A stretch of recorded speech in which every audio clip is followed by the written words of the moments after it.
25.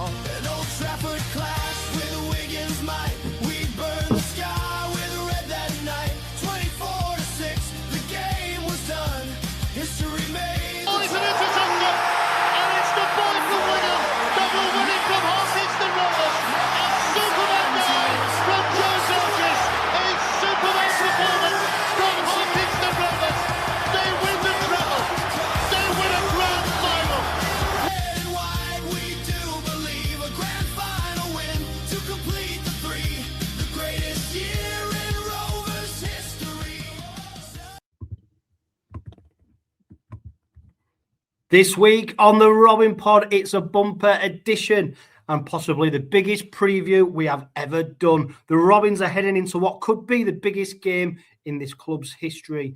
And as we take on the reigning NRL Champions, the mighty Brisbane Broncos in the World Club Challenge at sold-out Craven Park West. But before we get into the big dance, we look back at a painful round one defeat to newly promoted York Knights. What went right and what went wrong? We'll be discussing it on this week's Robin Pod. Steve Till joins me for the first Robins Revisited of 2026 as we roll back the years and then some as the Robin Pod. And then the Robin Pod heads down under as the lads behind the Broncos Bulletin podcast give us the Australian perspective ahead of the big showdown on Thursday night. We'll also be announcing the winner of the Robin Pod Facebook competition with the owner of Offside Outfitters joining me.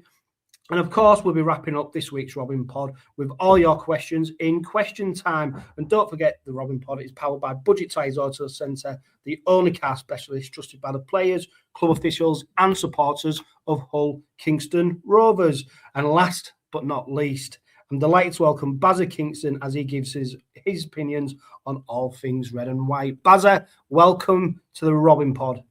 Yeah, great to be back, Jono. Yeah, it's not been the best week for us Rovers fans, but you know, through thick and thin, we keep smiling, we go again. So we've got the biggest game of arguably our club's history coming up. So need to try and stay positive and move on from it, you know what I mean? So, yeah, great to be back and looking forward to getting stuck into this. That's it, mate. All I'm bringing is positive vibes, although we are going to kick off with the York defeat, which was painful, wasn't it? That's what we said into the introduction. We fell to a 19 points at 8 defeat.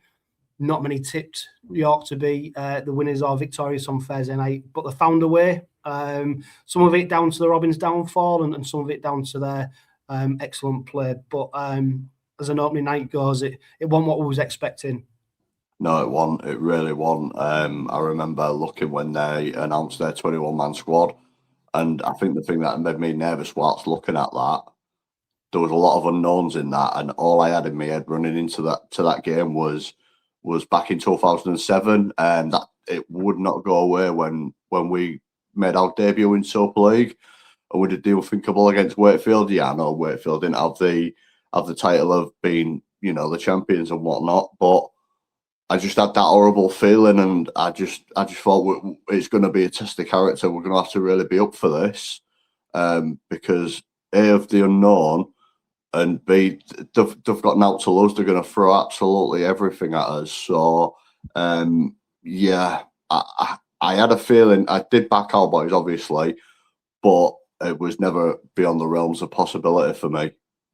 Yeah, and James Perlin last week on the Robin Pod, he warned against being overconfident. And funny enough, I saw him in the ground and he said, I told you this would bloody happen. Unfortunately, he was proved right. I mean, sometimes stats don't tell you the full picture, but there was some stats which pretty much tell you where the game went. I mean, we had 46 players of the ball in their 20-metre zone compared to their 25. We made 11 errors to their 6, 43 missed tackles to their 33. We gave away 13 penalties to their 3. And when you start looking at them stats, that does pretty much give you a good indication of how the game went, didn't it? Because it was sloppy at times, a little bit ill-disciplined. And the biggest frustration was, Bazza, we put ourselves in a fantastic position to win the game. And that's what probably concerned me most on the night is how we went from being pretty much in control of it to then obviously going on to lose it. But then stats are startling, aren't they, really? Yeah, well, I'll be honest with you, and I'm going to hold my hands up here. I like to watch our games back, whether win or lose, but that was one I didn't want to watch back. So that is literally the first time I've heard them stats. It's quite alarming, the missed tackles and the penalty count. It's not good, but the amount of play of the balls in the first half, this time last year, OKR would have put, I don't know, 5 or 6 of them away. But you've got to credit York's scramble defence because it was phenomenal. It was very much like watching Rovers in terms of the scramble, the defence, their effort areas, the way they kept us out. Because I thought Tyrone May looked awesome last week for Rovers, and they kept him under wraps pretty well as they did Mikey. But yeah, the concern and my first thought was there's a hell of a lot to work on here because it just wasn't good enough. Because I know in pre-season Willie Peters says we don't want the start that we had last year. We scraped through Castleford and Wakefield. We want to hit the ground running, and it didn't quite pan out that way for us. So last year we was on the right end of a couple of narrow victories, but on the opening day of the season this year we was on the wrong end of it. So it doesn't determine our season. It doesn't mean to say we're not the side we was in 25, but it just means, we've got a lot to work on, more than we actually thought we did. It's a defeat, and we're just going to have to take it on the chin. We will be better for it, but hopefully, lessons have been learned. That there's many areas across that game what was a turning point, but I'm sure we'll get into it. But for me, on a personal note, massive credit to York on what they did, because they played us our own game. I don't want to be blaming the referee, for this ruck speed and whatnot, because it was the same rules for both sides. So for me, all I can do is pay credit to York and for the York fans to enjoy that, because I know when I've been there, being the Rovers, being the underdog, and we get a big scalp, I know what it means. So I'm gutted, but we'll go again and we will learn from it, because if we don't, it's going to be one long year for us. Yeah, I mean, it was a great win for York, and they'll get lots of confidence going into the rest of Super League on the back of that. We mentioned about the players of the ball in the opposition 20, 46. For me, though, Basil, we didn't really trouble York. We seemed to be quite one-dimensional in our play, and it was Jai Whitbread who got the opening try for the Robins, a ball down the middle.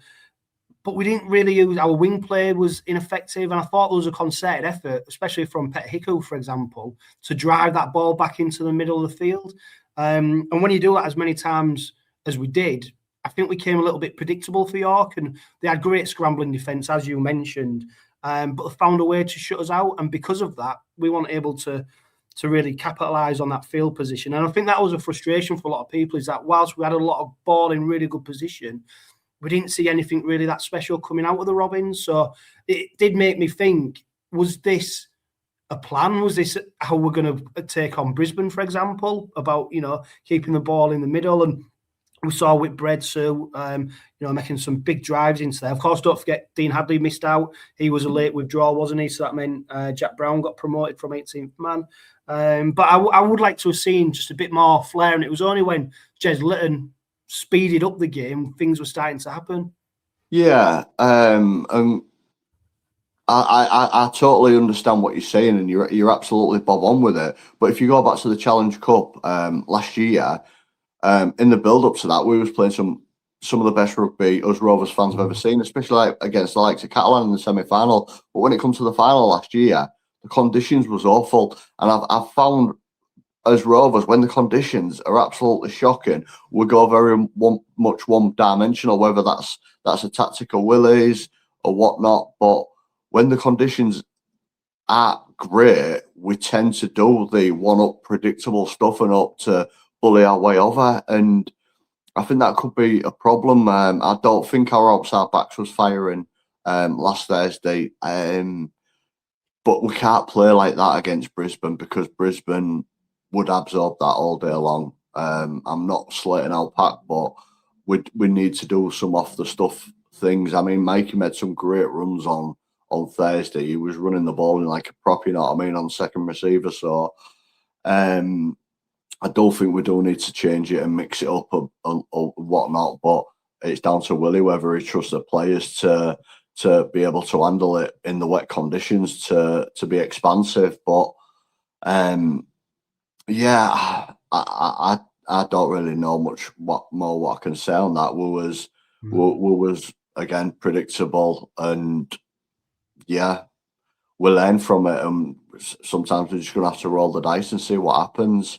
Yeah, and I totally agree with you, Bazzer, in that this Rovers side looks better in the sunshine on a hard pitch where they've got ball in hand. You know, as people suggested, and we're going to talk about the Brisbane game, of course we are, that, you know, it'd do Rovers a favour if the weather was off and it was raining and it was a muddy pitch. I thought the opposite. I thought it'd actually hinder our game. And we'll talk about the game, how we expect it's going to be an arm wrestle later on. But yeah, for me, I think the conditions went against us. But like you said, it was the same for both teams, as was the refereeing of the ruck speed, which I did find some inaccuracies, some inconsistencies. Darryl Powell, the Wakefield Trinity coach, has talked about his frustration from the Toulouse game. And I think that frustration comes from Bazza in terms of the fact it's the referee's interpretation, which is then leaving people unsure of the speed that they're allowed, you know, and I think that's, we always see it, don't we, at the start of every Super League season. There's a new initiative, a new rule implemented, and it takes time to bed in. But I don't like this fact it's interpretation. You've got 9 Super League referees. When they referee the games, everyone does it differently. That doesn't help teams. Well, yeah, we saw that first stand. I think it was Jack Smith in the Wigan and Castleford game. I don't know if anybody's caught up with it, but it felt like the rules from that game was very much like last year. There was a lot of laying on, some very, very slow play of the balls, and the conditions weren't as half as bad as what we endured on Thursday night. So again, it's all down to interpretation, what a ref thinks, and that's one thing I said leading into this year. We need consistency because these boys train hard for it throughout the pre-season. If they train one way and it's not quite enough to the referee standard in one game, but it's fine for a different referee in another, you know, the players, like, what do they do? You know, is it a fast ruck? Is it a slower ruck? You just want that fine balance, and you want it to be right. I know a lot of people wanted to blame Liam Rush, but I think on that game, I thought we got a few 6 agains where I was. It was both ways. Don't get me wrong. Yeah, it was both ways. I was scratching my head as is thinking, how did we get a 6 again then there? You know, so it's all trial and error at the moment. I think at the moment, York, that night, there was the better team. They wanted it a bit more. There was a bit more enthusiastic. And there was better with the rules than we was on the penalty count, because, again, that penalty count tells its own story of being lazy, laying on and whatnot. There was some lazy eye shots in that game as well, which we're going to have to be better. We are going to have to be better. But it's the first game of the season, Jono. It's not the end of the world. You know, it's round 1. It might hurt some more than others. Don't get me wrong, it's going to hurt every Rovers fan, but it's round 1. It was a narrow defeat to a decent side where nobody gave them a prayer, and that just shows you the grit and determination that York's got. So we move on. We go again, and just hope we get this fine balance between refs and how games are refed. But when it got announced this week that Liam Moore's been announced for the World Club, I was actually happy with that, because he's one of the better refs. And if you look back into Rovers history, where we've had a little bit of success, he's always been the man in the middle. So I think it can only be good for us. You know what I mean? The only hope, and I'm as pleased as you are to see Liam Moore take the whistle on Thursday night, is that he referees it. He don't referee it like he did the England-Australia Ashes series, where he seemed very Australian friendly. But you're right. He's the best man for the job. He's been in charge for the big games with the Robins, where we've come away successful. And I just think he's the best English referee at the moment. Hopefully, it don't boil down to to what the referee does. It's interesting. I only thought about it earlier when I was just thinking about the Robin pod. We still actually had clarification about the rules that the game's been played under. Willie Peters was questioned about it, I think, a week or 2 weeks ago. I thought I did see something yesterday. I think it's been agreed to play under Super League rules. Right, which is very interesting, isn't it? Because also is that Super League rules as of now, so the ruck speed becomes very important. So there is a few bits there where you know could influence the game. Hopefully, it doesn't come down to that. If we go back to the York game, Bazza, Whitbread gets another try in 49 minutes. Also, Sulen crashes over on the 56, and you're looking at it, 18 points to 6. 20 odd minutes to go. You know, you're thinking this is a time to ice the game and come away with a victory. And then the big talking point from the game, maybe the most pivotal moment of the game, Mikey Lewis sin bin. And then from there it goes downhill, doesn't it? They score one try while he's off the pitch, but they follow that up just a couple of minutes later once he returns with another try. And from there, the Robins just didn't look like getting on the scoreboard whatsoever, did they? But let's concentrate on that Mikey Lewis incident, because it was a moment that I thought had gone out of his game. It shows that there is still an opportunity to get into him and to get under his skin, because ultimately that's what Liam Harris did throughout the game. They was having verbals throughout for some reason. I don't know why. It's something that Mikey didn't need to get involved with. And then, of course, he goes and trips Harris up in a pointless area of the pitch. I mean, I'm glad he did it there and not close to our try line or with him, steaming onto the ball. But yeah, big, massive head scratcher, that one. Yeah, I think Mikey let himself down as a person, as a man. I feel like he let his side down. He let his teammates down. I was gobsmacked that he'd actually got drawn into the niggle with Liam Harris. All sportsmen have a little bit of niggle between each other throughout a game. It's how you react, and Mikey's proved over the last 12 to 18 months he can react better, and he's improved. So why he got drawn into that? There was no contest between them, between the half-backs. Mike is the better half-back of the two. So why he needed to get drawn into this niggle with Liam Harris throughout the game is beyond me. The trip. Well, I'll tell you what, Bazza, we're going to talk about the Brisbane game. He can't do that against Brisbane, can he? No. Or anything like that.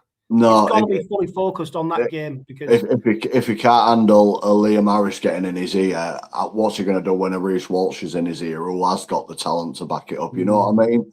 So he's got to be better than that. It was needless. He let himself down. He let his boys down. I was gutted because we saw that in Mikey in 2022, 2023, and we thought it had gone out. We've all, as Rovers fans, seen him grow as a man, grow as a person, grow as a player, and how much he's matured and improved. And he just rolled the years back in that one split second. And I was gutted. I was gutted for him that he did it, and that he let another player get in his head for him to behave like that, because we don't want to see that, Mikey. When Mikey lets his rugby do the talking, that's enough. That's his two fingers up to everyone who doubts him. So I don't want to pin that defeat on Mikey, whereas a lot of people have pinned it on him. And me personally, I can understand why, because the pendulum did swing after that, with York going in. But in my opinion, there were still 12 players out there, very, very experienced players out there, to still hold that game and close it out. We saw players getting sent off last year and they managed to hold the game out. So I think we've lost a little bit of experience in holding our nerve, because there was enough talent out there to still get us over the line, just to hold the fort for 12 minutes, but we didn't. And I think that was the first time where I felt like we'd missed a Jared or a Mickey Mack, even on the sidelines, sparking out orders at the boys, keeping them going. And I felt we did kind of miss that leadership from the sidelines, from them big game players. So we do need to be better, and we do need to learn from it under adversity. You know what I mean? If we do lose a player, we need to keep our heads and all things together. Yeah, I mean, Willie Peters, he didn't hang him out to dry, but he did make it clear he wasn't happy with him, didn't he, in the post-match interviews, and he's left it with him, no doubt, to reflect and to react to that. And there does seem to be a bit of a pile-on whenever Mikey Lewis does something. You know, people almost can't wait to say "told you so." But I'll tell you what, he's an absolutely fantastic player. Again, he's still young. He's still, learning the game. And like we've seen, he's still got the opportunity to make errors like he did. He plays at such a high level in terms of where he needs to be at. I mentioned it later on when we talked to the Broncos Bulletin boys, because they compare him to Reece Walsh, and there's these similarities there between them two. But yeah, look, he copped a grade C trip. Thankfully, he only copped 5 points. The threshold for a game was 6 points, but due to his good behaviour last year, it means that the points didn't accumulate. So thankfully, we're going to get to see him at Craven Park West on Thursday night. There was some other players who came out of the disciplinary with charges. Jai Whitbread, grade A, late contact on a passer. Pet Hickle, grade A, late contact on a kicker. They both got 1 point. Elliot Minchella, I mean, this is one to watch. He got a grade B for head contact. He's got 3 points. And although these points might not seem a lot now, it's not about now. It's about May time. That's when they come and bite you. So it is something to keep watching. And hopefully the Robins, the positives I'm taking for this buzzer is that this might have been just a good opportunity for Willie Peters to remind the players not to get too far ahead of themselves ahead of Thursday, to give him that little bit more opportunity to get into the players, just to wake them up. I'm sure that senior leadership group, Bazza, will not have been happy with that. And it's an opportunity from now to it's disappointing. We didn't expect it, but we've seen the heights that this side can reach. We've seen the heights that these players can reach, and we know that they've got fantastic performances in them. So hopefully the York bed's put to bed now, and it's all eyes on Brisbane, which I'm sure it is. Yeah, I think it is, mate, and I think you've just worded that absolutely perfectly. A lot better than I could have. You've hit that nail on the head. I think full focus will be on Brisbane. Lessons will be learned. And maybe we needed that kick up the backside, we'd achieved so much last year. And if any of the players had any thought that the game was won before they got off the bus, then that was a bit of a reality check for them. So it's definitely give Willie Peters, Luke Gale and Ian Watson some graft to do this week. And I think from what I've seen from the boys, like Minnie and that, saying that, and Jai, they've had some really honest conversations with what went wrong. So that just tells me, like, it, obviously with the Mikey incident, but I think other players where they've acknowledged where they got it wrong in that York game, they've owned their faults and they've kept it within house. And again, they've owned the faults, they've owned the mistakes, and hopefully that defeat will bring us together and make us a bit stronger and wiser. And we'll go again, mate, because I'd sooner take a defeat like that in them conditions in round one than an heartbreaking defeat like 2023 at Wembley. So, it's done now. We move on, we come together, and, we'll back the boys and do the unthinkable against the Aussies, you know what I mean? Yeah, well, let's hope Brisbane are on the receiving end of the full force of our reaction. Let's move on to Brisbane now, because I caught with Steve Till for the first Robins Revisited of 2026. And it's quite apt because people watching on YouTube will see that Baz is wearing the World Club Challenge shirt that the players are going to be wearing on Thursday evening. And Steve takes us back to a famous game, the famous game from where that shirt featured.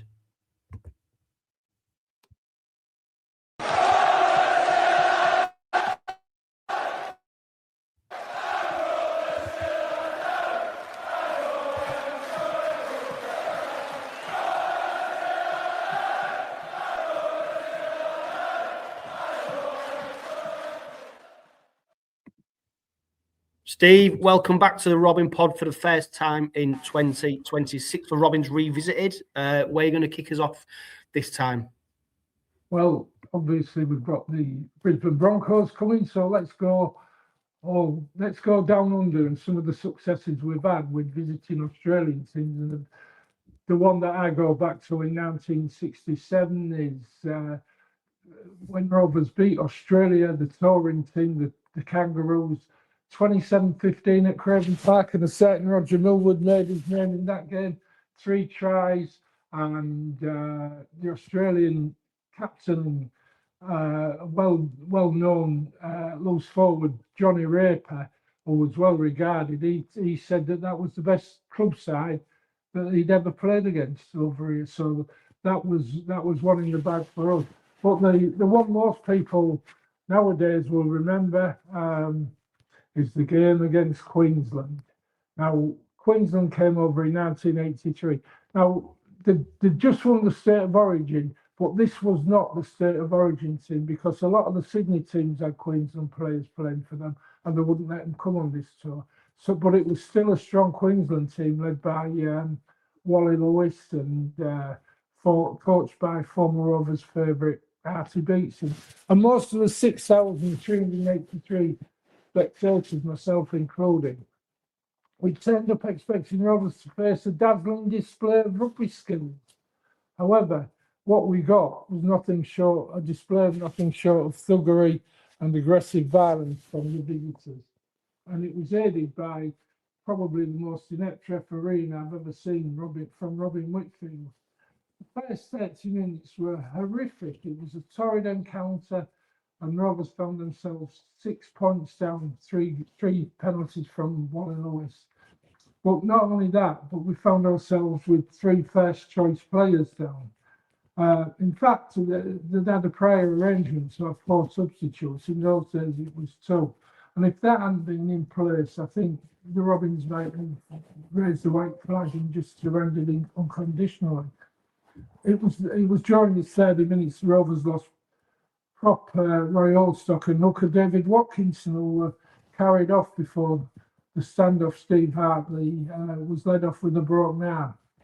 Whitfield did award Rovers 2 penalties, and they were duly converted by George Fairbairn. However, as the witness-based official wasn't able to produce order on the field, someone wearing a red and blue shirt managed it in an instant, didn't he? New Zealand international Mark Broadhurst, we'd recently signed him, and he was a craggy-faced prop, and he'd earned a living in the boxing ring. But he brought his fair but no-nonsense approach to the 13-a-side code. It might have been hard, as he was soon to prove, but it was always fair. On this occasion, though, his patience was severely tested by the Queensland hooker Shane Bernardine, and in the 36th minute it snapped. Bernardine had repeatedly niggled Broadhurst in the tackle, and Whitfield had refused to acknowledge it. So once again, the Maroons hooker had a little dig, and as it was right in front of the main stand at the old Craven Park. And as Broadhurst stood to play the ball, he found himself square onto the tormentor, and the opportunity was so tempting to turn down for Big Mark. He let go with a stunning short left of really awesome power, which raised Bernardine off the ground before seeing him drop like a sack of spuds. It was the first act of retaliation by Rovers, and it made Brodie an instant hit with the fans. Whitfield might have considered dismissal on other occasions, but he was happy to let the incident go with a mere penalty. What happens with bullies is if you stand up to them, then they tend to cower away, and so it proved, with Queensland going to pieces in the second half of the contest, which was won by a late Mike Smith try engineered by Broadhurst's compatriot Gordon Smith, who put in an astute kick. What a shame, though, it was that Rovers fans were unable to witness the kind of football from Queensland, which saw them in the next 2 games. It was a 3-game tour. In the next 2 games, they put excess of 50 points over Leeds and Wigan in the tour. And Arthur Beetson actually asked Rovers if they could, if they'd be willing to play them again. And obviously, Coach Colin Hutton and Captain Roger Millwood said, "No way, Jose." So, great performance by Rovers. As I say, it was thuggery. We don't want no thuggery on Thursday night, but it could be. Could it be third time lucky against the Australians, or 3 victories against the Australians in my lifetime? Let's hope so.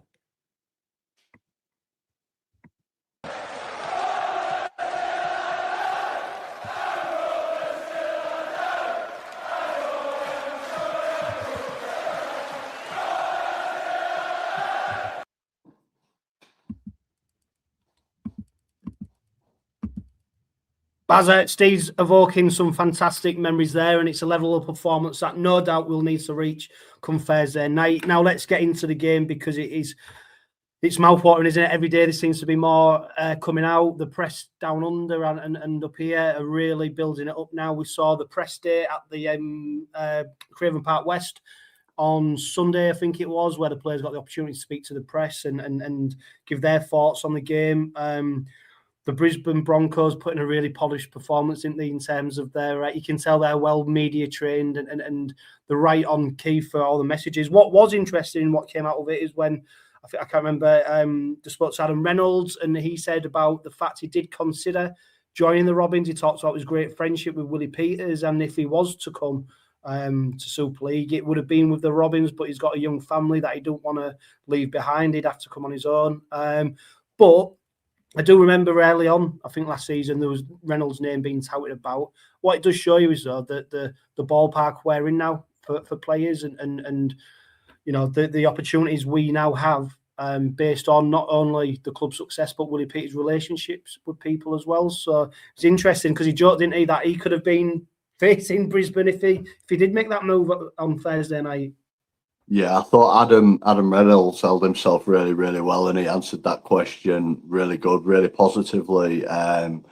It was a matter of, you know, we hear the rumours, is it true in it? But when you're getting it from the horse's mouth that there was some truth in it, it is a stark reminder of how far we've come when we've got the likes of Adam Reynolds, you know, potentially coming over to Hull KR, but it shows what a great professional he is, because we've had it in the past where we've had overseas signings coming over, leaving the family back home, and then saying that it's not for them, blah blah blah and whatnot. They want to go back home.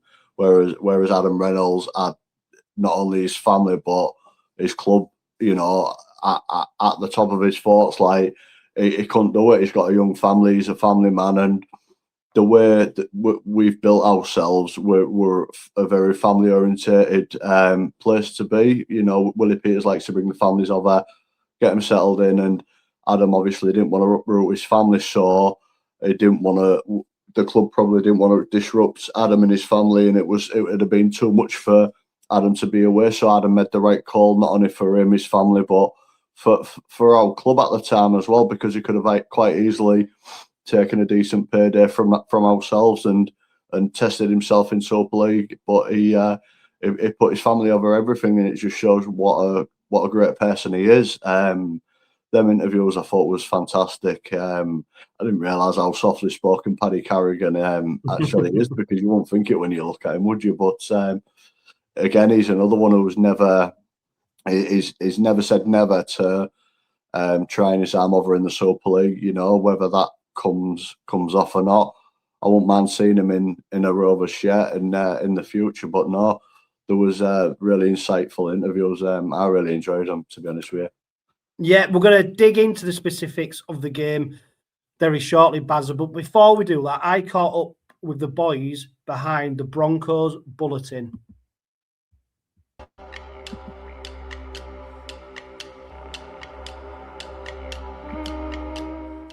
Welcome to the Robin Pod, the Broncos Bulletin. Guys, it's great to have you join us down in Australia. What is ahead of a fantastic, huge game on Thursday night. I'm sure we're all very excited, looking forward to it. I can't wait to get your views and opinions as we build up to a momentous occasion at the MKM Stadium. But just tell us a bit more about the Broncos Bulletin and how it all came about, and your passion for the Broncos as well. Yeah, look, it started because Lockie and we met each other at work, and all day we'd just be on shift yapping about the Broncos. And I'm personally just trying to forge out a bit of a media career as well. So Lockie and I decided it'd be a good idea to put the two things together and start the podcast, and we've loved every minute of it. It's a great opportunity to get together every week and just talk footy. Yeah, definitely. And I mean, it was a momentous season for the Broncos, wasn't it? There'll be lots of people watching this and listening to this who have been following the Broncos and the NRL last season and what went on down under. But just tell us why it was such an important season for the Broncos and the magnitude of the victory and why it was so important to win that grand final. Yeah, mate. I think we, as Broncos fans, we went through a real big period there of not a great amount of success. And for a club who's been rich in success throughout our history, that was pretty hard to take for the players, and then also the scrutiny here in Brisbane too. We just love our rugby league here, so being able to get back into the grand final and being able to get the chockies this time after a couple of recent heartbreaks was just huge for everyone. And there was a lot of players that stood up, and the town's just got that love for rugby league back in it, and you can really feel it. It was a great year. Yeah, and for people who are unaware, I mean, the Broncos are probably one of, if not the biggest club in NRL in terms of club rugby league. So, you know, the fact you've been going through a bit of a lean period in terms of silverware, you know, as Hull Kingston Rovers supporters who've been starved of success for the last 40 years, we can fully appreciate what it means. And I suppose on a serious point, that's why there was quite a big motivation to get this World Club Challenge game on, because, you know, in rugby league, unfortunately, there's not much silverware that you can go for, so you don't want to turn the opportunity down when you can. Yeah, absolutely. I mean, I know there was a bit of a drama about whether it could go ahead or not, being you guys playing in Vegas this year. So when it was announced that the game was going ahead, I was really excited for that because, as Lockie said, we had a bit of a premiership drought, 19 years. So it was a long time between drinks for us to have an opportunity to play in this game. So it would have been a shame if the game couldn't go ahead. But thankfully, the powers that be, they managed to fit it into the schedule, and hopefully we'll have a cracker of a game on Friday morning or Thursday night for you guys. Yeah, and what's really important as well is not only, you know, similar to the Robins, are you building up to the game, you're also slap bang in the middle of pre-season, and so the training camps that they've been holding in London, obviously all the prep that they did prior to coming to the UK, it's bigger than just a game as well, isn't it? So that's why it's intriguing about where this game features in the season. Yeah, 100%. I think that's always been a thing looking back on years prior with the World Club Challenge. Obviously the NRL teams just kicking off their season with the World Club Challenge, and then all the Super League teams sort of, as you said, being into their season a bit. But I can guarantee you, by all the media attention that has been given towards this game, and just the chat coming out of the Broncos themselves, like they are taking this so super seriously, and it really is sort of the cherry on top that we've been chasing after the grand final. And I think it all points towards a cracking game on Thursday night over there in Hull. Yeah, is it 34 years since your last World Club Challenge victory?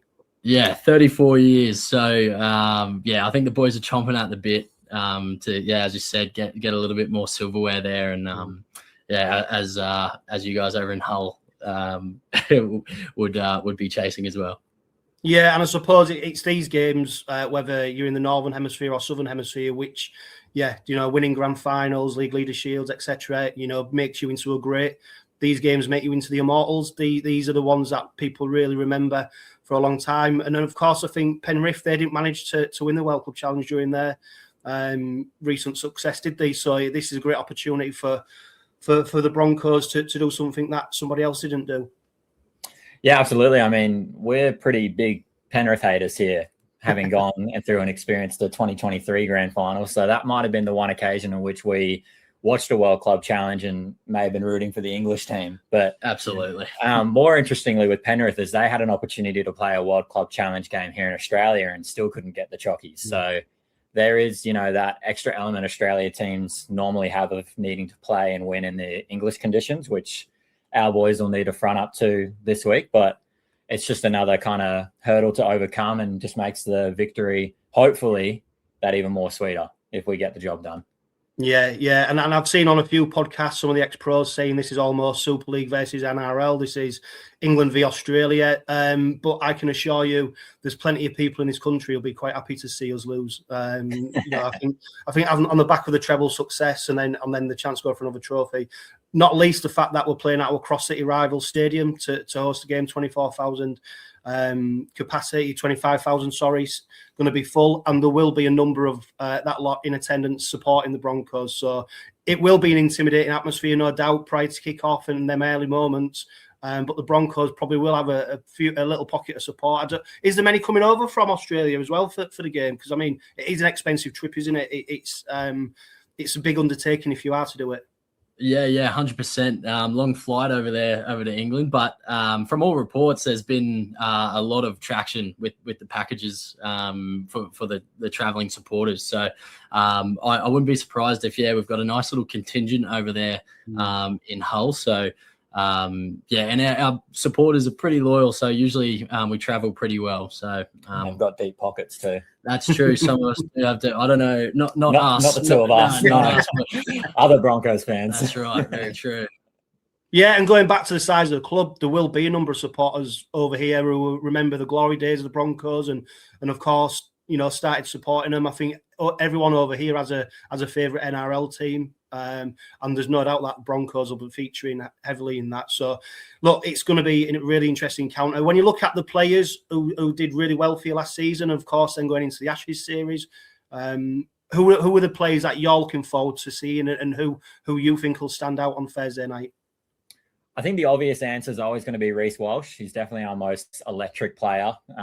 He's a focal point of our attack. But, Lockie and I, we discussed it on our most recent episode of our podcast that the conditions and the style of play that we kind of anticipate Hull to do may not allow for Reece's most expansive footy or the Broncos' most expansive footy. So we're anticipating like a big game from Adam Reynolds, for example, our halfback, who we may need to rely a lot on our kicking game. And then we're expecting big games from our big forwards like Payne Haas and Patrick Carrigan. So in attack, Reece Walsh is definitely the guy you want to shut down. And I think Hull will do a pretty decent job of it, to be honest. So you may expect bigger games in terms of Broncos from like an Adam Reynolds or a Patrick Carrigan, in my opinion.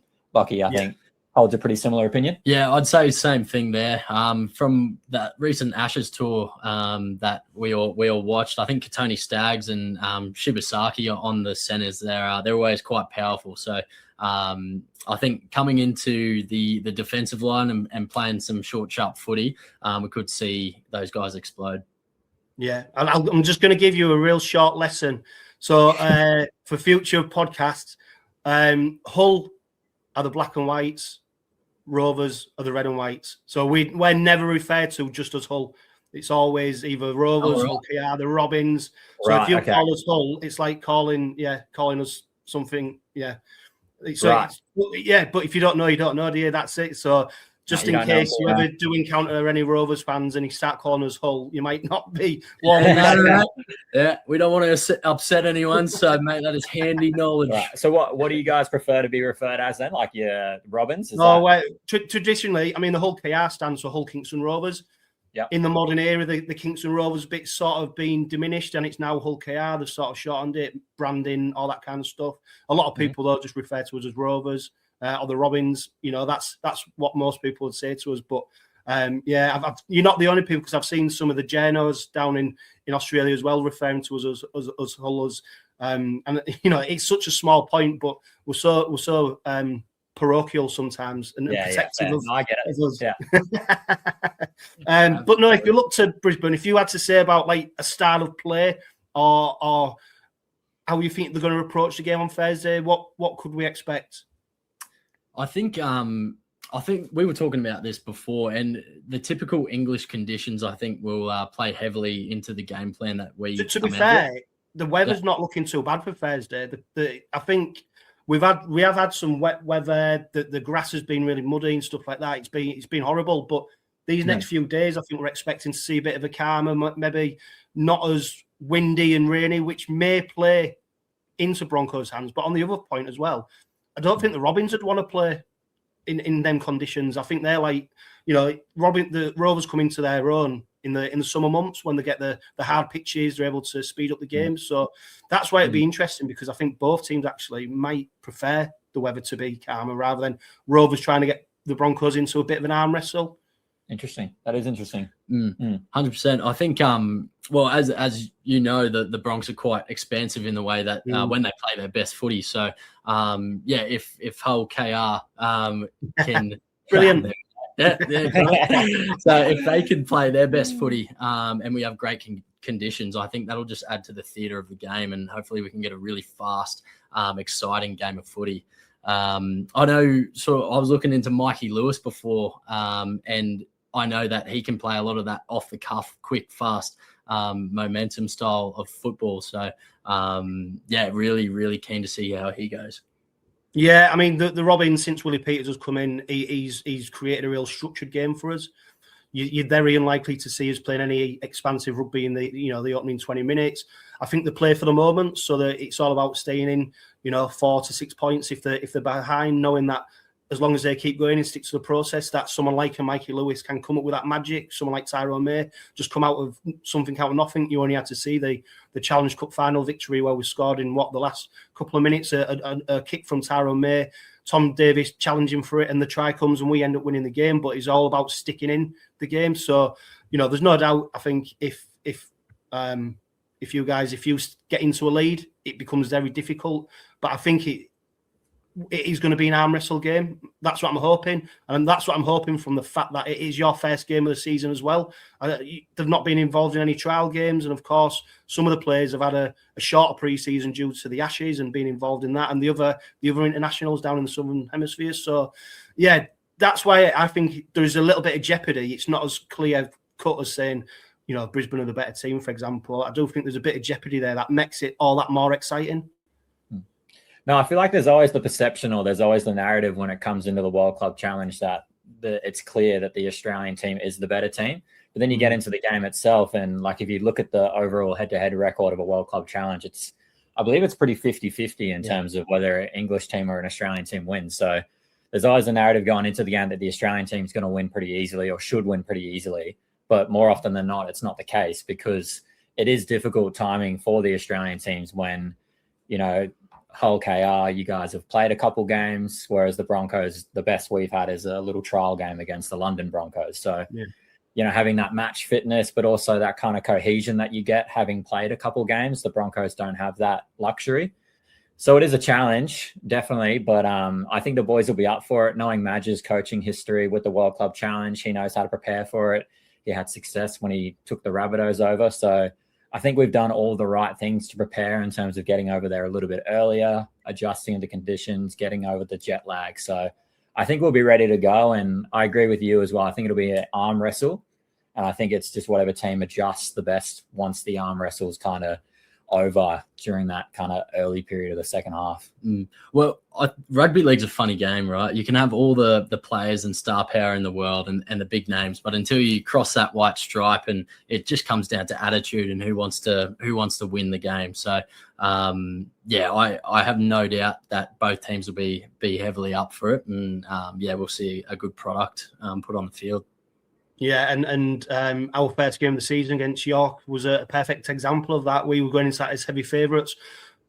Hardly anybody predicted that York, newly promoted to Super League, had beat us. And then there you go. That's the beauty of sport, isn't it? That's why we all love it, because you even when you think you know, you never know. You never know what's going to happen once they go onto that green stuff. So that's why it's so exciting. That's why the tickets sold out in record time. That's why it's going to be the highest ever rugby league attendance at the MKM Stadium, because people want eyes on it. And I think, to be fair, what happened as well is the Ashes series, not only did the Australians obviously beat England 3-0, but they also won a bit of a PR battle as well. People started to like them, which is very... not normal, is it, when England to Australia? But what the Australians did is they made the effort to be in the community, to make themselves accessible. And I think that's why, albeit it was a disappointing result for England, the timing of it and then going into the World Club Challenge, and the fact that you mentioned Michael Maguire, I think he's really led this. He's been the one who's probably said, no, we want to do this. And that's where the energies come from, as well as Rovers, of course, wanting to play in potentially, if not their biggest ever game in the history of the club. So that's why everything's just pushing towards it. What will your preparations be? Will it be literally roll out of bed, turn on the TV? Are you going to try and make a night of it? Or have you got work afterwards as well? I suppose it's a difficult one in a place at that time in the morning over in Australia. Yeah, it is tricky. Yeah. It's very tricky to get the strategy right. Usually, on an afternoon, you come home from work, have a couple of beers, and really get set into your work. But this time, I think the play will be get maybe even an espresso shot straight up, and then sit down, bunker in, and watch the footy. I've taken the Friday off because I've already forward planned a day of celebrations, having just been crowned world champions. I'll need a day to celebrate. So I've taken the Friday off. It's I'll set the alarms for 5, get up, watch a bit of the pre-game coverage, and then rip into the game. Hopefully, watch a good one. Yeah, and let's be honest. I mean, I think we mentioned it at the start of the our little chat about what would it mean to Brisbane to win it? Because obviously, it's a great time at the start of the season to start with silverware, isn't it? And to really push you on. But what would it mean to you as supporters as well to see the boys lifting it?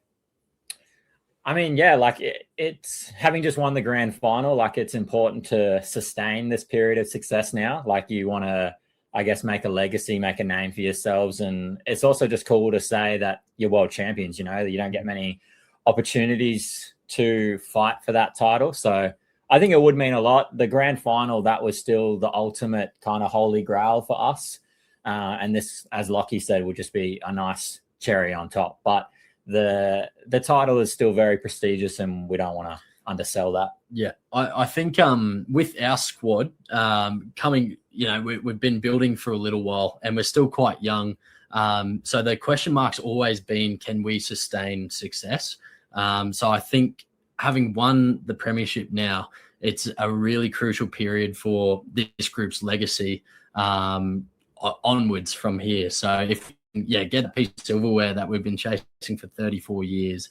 That would just set us up beautifully for what hopefully will be another cracking year for the Bronx.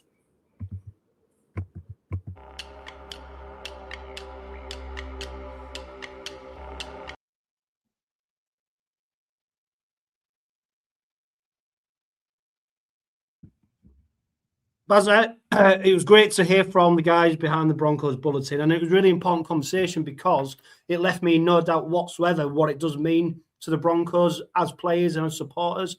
And for me, I came away from that. Yeah, I know what it means to me and the Hull Kingston Rovers supporters. And they mentioned, didn't they, in that chat about sometimes people presume it's going to be a one-sided game. History suggests that very rarely are the World Club challenges one-sided games, but I fully understand how much it means to Brisbane, and that is why I just cannot wait for Thursday evening now, because you got two teams who are going to hopefully be going hammer and tongue at each other. Of course, we want the Red and Whites to come away with that victory. It's going to be absolutely amazing. I can't put it into words what it would mean if that did happen, but we've got a great sense now of what it means down under as well. Yeah, I thought that was a great interview there, Jono. Mate, you absolutely smashed that one.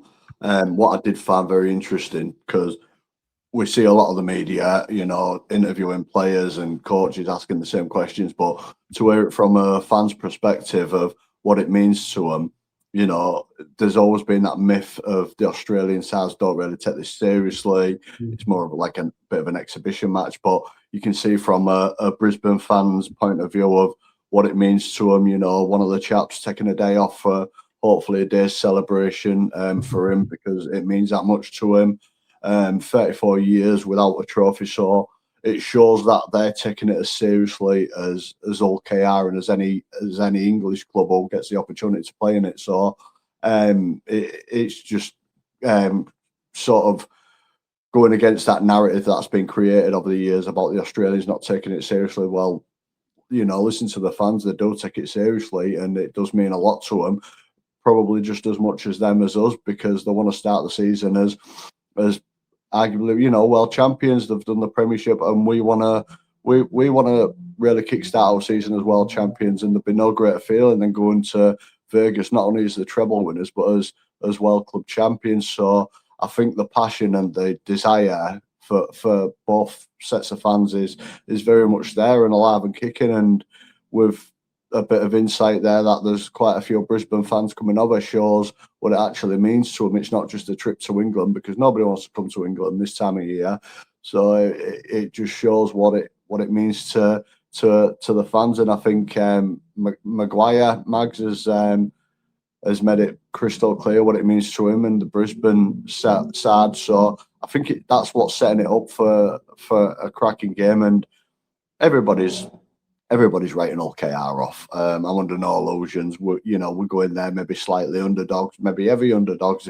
It depends which way you want to look at it. But just think back to last week. York went into that game as underdogs, and they played us at our own game. So we've got a world-class coach there who knows how to do these big games, gets his tactics right. So anything can happen on Thursday night. And me personally, I really, really cannot wait to see what happens, because I don't think it's going to be as clear-cut as what a lot of, should we say, rival fans think it's going to be. So, yeah, it's really, really intriguing.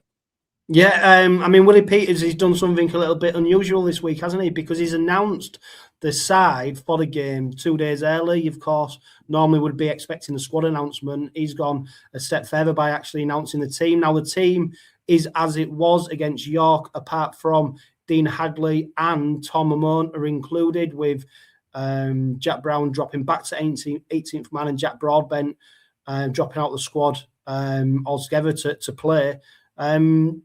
Come on, Basil. Where's the game going to be won? You look at the squad. We know what them players can do. Tom Amon, of course, we've not seen what he can do in a first grade game for the Robins yet, but we've seen what he's done in the past. Dean Hadley, we know what he brings to the side. We know what all the players bring. Where is it going to be won if the Robins are going to take the trophy on Thursday night?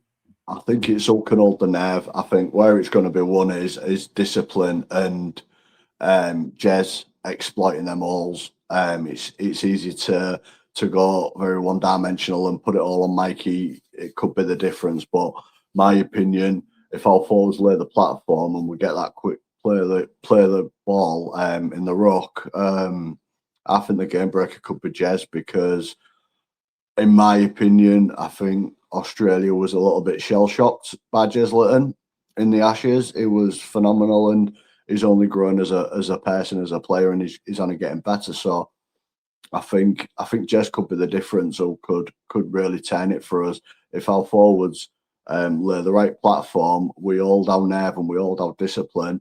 I don't see no reason why that game couldn't be turned on its head. I'd expect to see Mikey play the standard of rugby that he played at Old Trafford, because of what happened last Thursday. I think he's going to have a bit of burning desire to not only make it up to the boys, but to make it up to the fans. So I think that could be the difference. If the boys are well focused, well drilled, and stop, to shut out the outside noise, which we know they do, I think it really does stand us in good stead to get over the line. And I've looked at the weather, and I know a lot of people are focusing on it. It's going to be something like 0 degrees, so it could be a bit of shell shock when the Brisbane boys come out, and it takes the breath away a bit. So I'm just hoping a few hard hits, a few little slaps early on in the cold might just rattle the Brisbane players a little bit. Reece Walsh, very much like Mikey, he's got a bit of an error in his game with his discipline, his temperament. So if we can get under Reece Walsh's skin, out could happen, but do it legally. So yeah, I think where the game could be won, for me, I think Jez could be the difference for us. Yeah, and whilst it might be 0 degrees temperature-wise, it's certainly going to be red hot, isn't it? And this is where we as supporters really do have a job to do, because we can be that extra man for the side. We can really push them on to victory. So, of course, it goes without saying, the Red Army are turning out in big numbers once again, and we are all going to be loud and proud, and I cannot wait for it. But we need to make that as intimidating as possible for Brisbane, because we need to know that they need to know that they're in a game, and they're playing at a partisan ground. So yeah, it's going to be really exciting. I think Jez Litton, I think he's the one who holds the key. For me, it's the ruck speed, and it's keeping that penalty count low and sticking to the plan. So if it's not quite going our way, we don't go away from it. I think it's the game plan that wins, is it? As easy as that sounds, but I think we've got to really stick to what Willie Peters sets for the boys, because there's a danger in there where sometimes if Brisbane score an early try or they get maybe 2 scores in front, that then we start trying to do something different that we're not maybe meant to be doing within that game plan. So I think discipline ultimately will see us through. And hey, look, it might come down to a bit of magic, but if you stay in the game long enough, you create that chance, don't you? Whether it's magic from Reece Walsh for them or whether it's magic from Mikey Lewis for us, you know, they're the 2 players that a lot of people are really looking forward to seeing, no doubt about that. But Baz, I mean, what would it mean to you if Rovers come away with a World Club Challenge trophy? I honestly thought we'd reach the pinnacle last year. You know, over the years, I thought 2006 getting to Super League, I thought that was the pinnacle. Then what we did last year, so to have that title, to go into games as World Club Champions, you know, it's surreal now going into them being known as the treble winners. So I think it'd mean everything. It'd mean the world. It'd be something I never thought I'd see in my lifetime. I don't think if there was a lot of honest Rovers fans, they'd ever see it. So yeah, and I don't think I'd have any words, mate, to be honest with you. Just thinking about it now, it gives you goosebumps. So yeah, it means a lot to go to Vegas with that title on our back. But one thing you've got to be very mindful of is when we have this reputation of treble winners, and if we do the unthinkable against Brisbane, you know, we've got that big label on our back, so we've got big expectations and big pressures. So yeah, it's going to be fascinating, and if we do get over the line, ask me in a couple of weeks, see how I feel when we meet up in Vegas, mate. But yeah, it would be absolutely incredible. Yeah, and there's the new saying, the pressure is a privilege, and there's no doubt whatsoever these players are going to embrace that and really step up, I think. So can't wait to see him come out that tunnel and get lined up, and that first hit, that first carry is going to be hotly anticipated. There's going to be probably a pinch me moment as well, where I think I'm sat there watching our club take on Brisbane, thinking, God, in a week's time, I'm going to be stood in Las Vegas getting ready to watch Hull Kingston Rovers play. It's a crazy few days, crazy week. It's been a crazy month, hasn't it? Let's hope by the end of it, you know, we're talking about a victory for the Robins in the World Cup Challenge, and of course against the Leeds Rhinos. When we're out in Vegas, we're planning on doing a Robin pod each and every day for people who are out there for the game, and of course all you people back home who are watching it. So it'll be on YouTube and podcast. Before then, though, and before next week, and before we get to question time, I caught up with Offside Outfitters, and we announced the winner of our Facebook competition.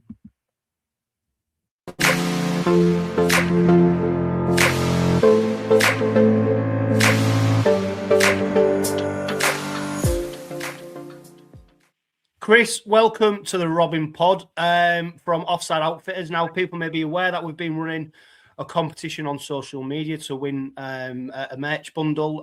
Lots of great gear in there, and lots of great gear available on the website for people to buy, Chris. Thanks for the collaboration. But first of all, tell us about Offside Outfitters.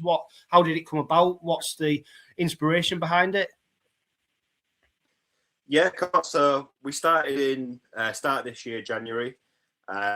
Just the simple aim of I'm from Hull originally, support Hull City, obviously see a lot of Rovers and FC stuff, and also like York City, that kind of side of it. And there just seems to be a bit of under-representation for merchandise for those clubs. So, you know, you get your classic match day shirts, or you get your training vest or whatever it is. But, you know, if you're going to go to the pub or you're going to go, you know, with your mates or whatever, there's not a lot of like T-shirts, or there's not a lot of like hoodies, just general kind of, you know, wear you can have on. So just where the idea came from, stuff that I could wear myself to the pub sort of thing before a game.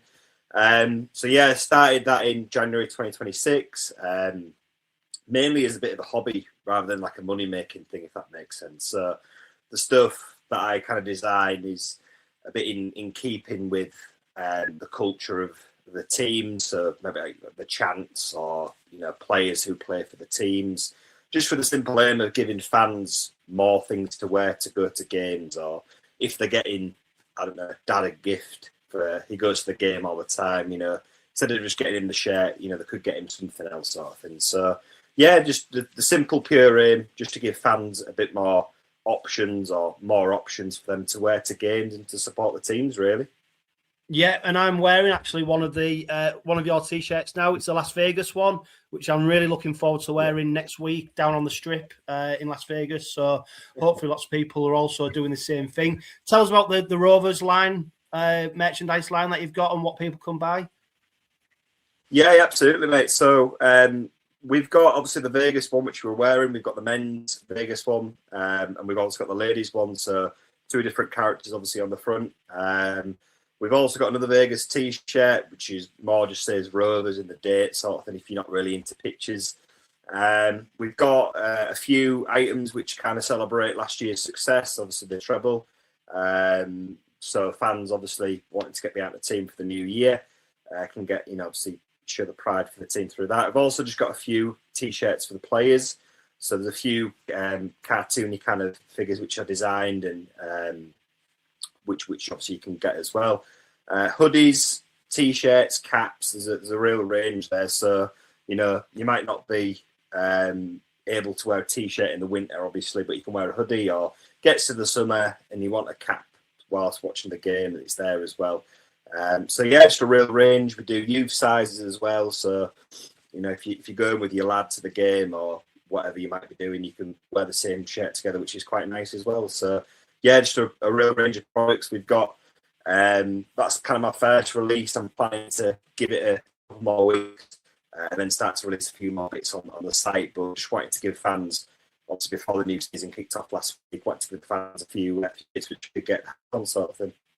Yeah, and I'm sure lots of people watching and listening to this will be hopefully already familiar with Offside Outfitters. Can you give us a little sneak peek of what might be coming down the line? Yeah, absolutely. So obviously, I'm from Hull originally, so I kind of know the rivalry between KR and FC and all the kind of things that go around that. So there'll be some kind of designs to do with that, with the Robins and the early bird sort of thing, kind of designs on the front. There's obviously the World Championship game coming up shortly. Not potentially got anything kind of coming out just in time for that, but potentially some bits afterwards, depending on how that goes. As the season kind of progresses and playoffs, or might be getting towards the Challenge Cup kind of final sort of time, there'll be special editions for that. So, and also just kind of more general kind of players. I think sometimes with designs, it's seeing how the season goes. Every season, kind of a player comes to the front. Obviously, Mikey Lewis last year was unbelievable, and if I was running last year, there'd probably been some more Mikey Lewis kind of T-shirts out there. But I think it's kind of just a case of monitoring the season and seeing how. Who comes to the front, who supporters like, who on the terraces, who gets talked about, and who the fans are keen on, and kind of building off their interest really. So yeah, definitely some bits between obviously when it's the KR and FC derby, some bits to wear then. Excellent, and most importantly, Chris, where can people find Offside Outfitters? Yeah, of course. So a few places. So we've got our Facebook page, which obviously you kind of tagged in as part of your competition, which is brilliant. So that's all live up and running. Anytime I get kind of some brand new designs, I always post them out there so people can see. We're on TikTok, if you're on TikTok. Our website, www.offsideoutfitters.com. We're just on there. Nice and simple. All of our products, whether you're a football fan, you might know a mate who's a Hull City fan. We've got products on there for Hull City. All our rugby league products are on there. Again, like we just mentioned before, there's more products to come, more clubs to come. I'm hopeful to get some Leeds Rhinos stuff on there in the coming weeks, and also some more football clubs on there as well. So yeah, just everything's done on our website. Really easy to use. You can use Apple Pay, you can use Google Pay, you can use Klarna if that's something you use. Nice and easy. Yeah, just all on our website really. Yeah, I'll tell you what, mate, I've been using Klarna a lot more in the build-up to going to Las Vegas. You need to. Yeah, you do. You do. No, it's great. And honestly, guys, it's great quality stuff. So make sure you do check them out. As always, we did say that we was going to announce the winner of the competition that we was running on Facebook. We was going to announce it on the Robin Pod. So let me just check the winner who was picked at random is Rachel and Dalton. So I'll seek you out on Facebook, send you a message, and then we'll get in touch with you about organising, delivering, stuff like that. But Chris, it's great. Like I said, it's great quality gear. Thank you for everybody who supported the comp. Make sure that you do support Offside Outfitters because they are doing some great merch. We always like to support people local to the city, don't we? So good luck with everything, Chris, and hopefully it works out for you.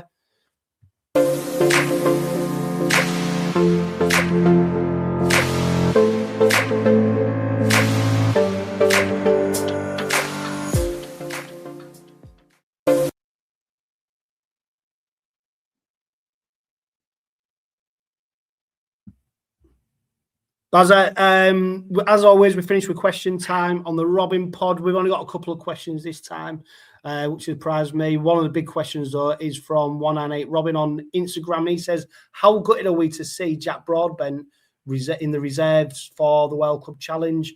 Got to feel for him after such a big contribution. Do you see him wanting to move on? I get the disappointment because, you know, as Willie labelled him last year, he's like a Swiss Army knife for us. I think it's good that he's in the reserves, to be honest with you, because it keeps his match fitness up, it keeps him sharp, because it'll keep the likes of our outside backs on the toes, because he'll be ready to fill in as and when need be. You know, he's in the reserves for the World Club, but I can guarantee he'll be travelling to Vegas with the boys. So, on a personal note for Jack, it is gutting. I do understand it, absolutely. But he trusts Ollie Gildat because he's had experience playing the Australians. So, do I see him moving on? No, because Willie has always been clear towards like the likes of Jack Broadbent, you know, Bill Leland, of what the roles are within the club. And I think they'll accept it. I don't feel like if it's going to be like this throughout the year, there could be the potential to maybe him looking for another club because he'll want to cement his spot. But this year going forward, I think he knows his role. So that's the thing. These boys, they're in it, whether they're in the side or not. They're still 100% behind the boys. There's no sulking amongst them. So this year, no, I don't see him looking for another club because I think he already understands his role. Yeah, and there's no doubt when he does come in, he does a very good job. So yeah, it'd be interesting to see what he does do. But there's no doubt, you know, in months, a year to come, you know, whether someone else comes in for him to offer him that starting spot, you know, we hope not, because we want him to be a Robin for forevermore, because he's a fantastic player, he's a great lad, great asset to the club. We hope to see him in the red and white for a lot more time to come. And of course, Jack Brown, who's been sort of perennial 18th man, he was linked with Castleford, I think early, just a few days ago. Again, another player who's sort of on the fringes, but struggles to stake a claim for that starting spot. But it goes back to, doesn't it, Baz, the fact that Willie Peters does have his preferred 13, you know, along with the interchange bench. You can see it with the squad that he's picked for the Brisbane game, you know, who's starting and who's on the interchanges. That is his team, and it's their places to lose, really. And unless there's injury or a really bad drop-off in form, you can't see a way for anybody else getting into that side at the moment.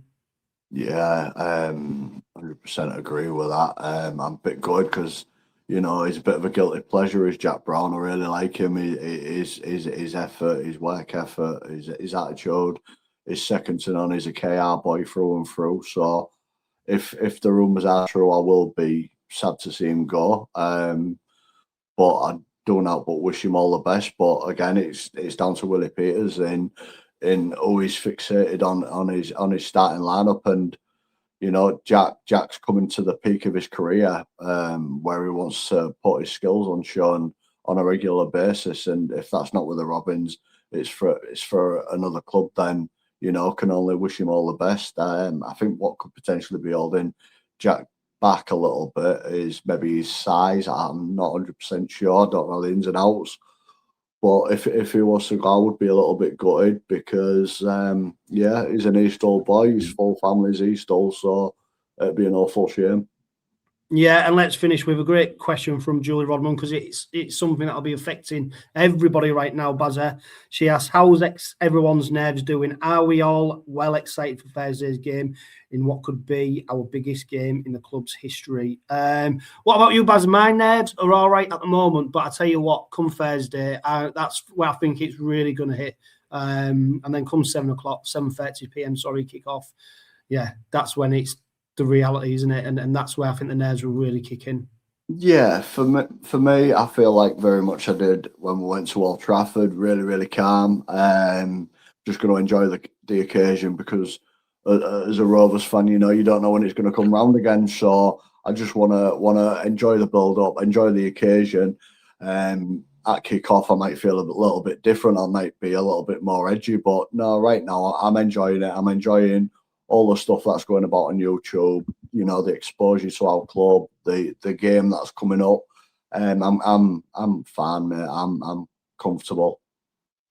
Yeah, right. Don't forget the Robin Pod is powered by Budget Ties Auto Centre, the only car specialist trusted by the players, club officials and supporters of Hull KR. It is set to be a memorable occasion on Thursday night. If you go into the game, back the boys and live, love, laugh and be happy.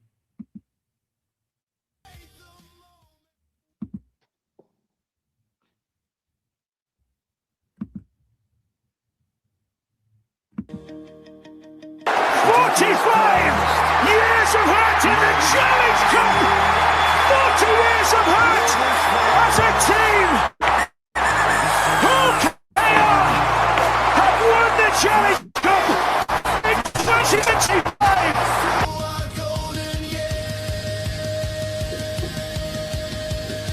We beat the Wire in Wembley rain. Tom Davies try help ease the pain. We topped the league. We would not fall. The mighty Robins above them all. An Old Trafford clash with Wigan's might. We burned the sky with red that night. 24-6, the game was done.